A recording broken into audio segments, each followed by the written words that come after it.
no ban, pero sanksyonan nila, parusahan nila yung bata.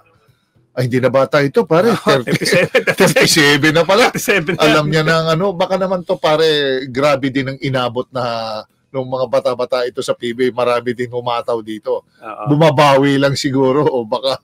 Pero hindi dapat eh. You know why? If you're going to hurt people, pare, hanap buhay factor na to eh. Hindi naman ito kamo nasa college pa kayo. Dapat dito, hanap buhay nung tatanggalan mo ng hanap buhay yung isang tao, foul talaga yun.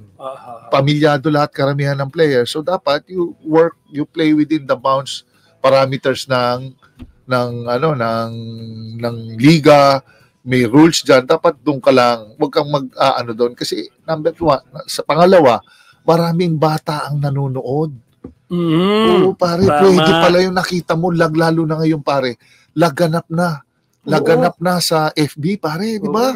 Kunting banggaan, sunto ka na, paluan na ng ganito, kabulan. So, asa na yung sportsmanship dito? Dapat boxing pala dapat. Huwag ka na magpa-basketball. Bigyan mo na lang ng glove yung mga yan. Magsuntukan na lang kayo. Huwag na tayo mag-basketball. Kasi gano'n na nangyayari ngayon na konting diferensya, away, konting nasaktan, baka nasiko ba dito si Hodge? Wala naman, di ba?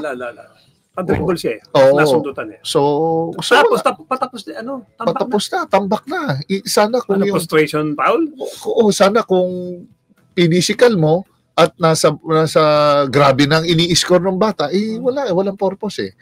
So nadi-defeat yung purpose, naninira ka lang, namimisikal ka lang out of, I don't know kung anong meron, walang no reason eh. Kaya siguro dapat ipa-check din ng ang nito.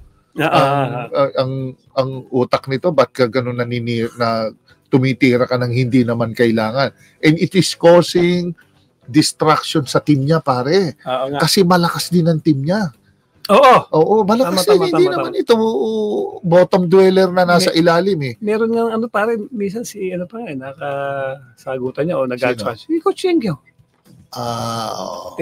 Kinuhis pa nga siya, tinawagan siya ng ganitong inalyasan siya, ayoko lang sabihin ganito.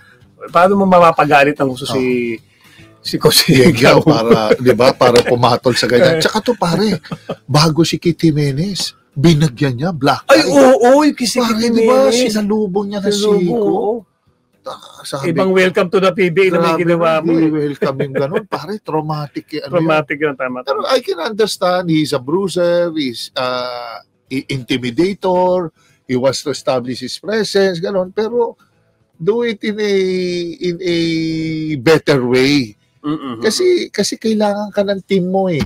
Kailangan ka ng liga, kailangan ka ng team mo, they need you. Kung sinuspend ka, for example, pare, sinuspended ka ng isang conference, yung nang walang sweldo, ang purpose mo sa Meralco? Correct. Kasi lagi, pare, yun nga sinasabi ko lagi yung mga bata, yung mga nakahawakan naman tayo mga bata, kahit yung mga ibang players sa PBA, pag nakakausap mo, there is no substitute to victory. Kasi kahit ang tapang mo na-out ka, kailangan ng guard, o kailangan ng big, walang re-relyebo dun sa kila Almasan, wala din, walang kwenta din yung pamimisikal mo, pagiging matapang mo. Lagi, dapat isipin mo, makakatulong ba ako sa team pag ginawa ko to? O mawawala ka, distraction yan, I'm sure. Yari siya.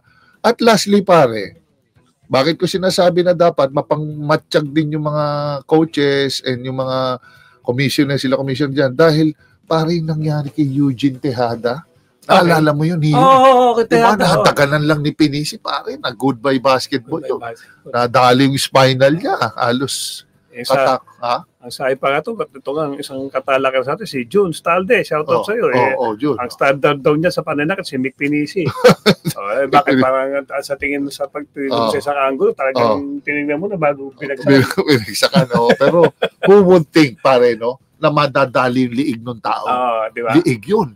Pare, ito, puta, re-wrestlingin mo, magmula taas. Mahirap yun. Pag ganun pababa.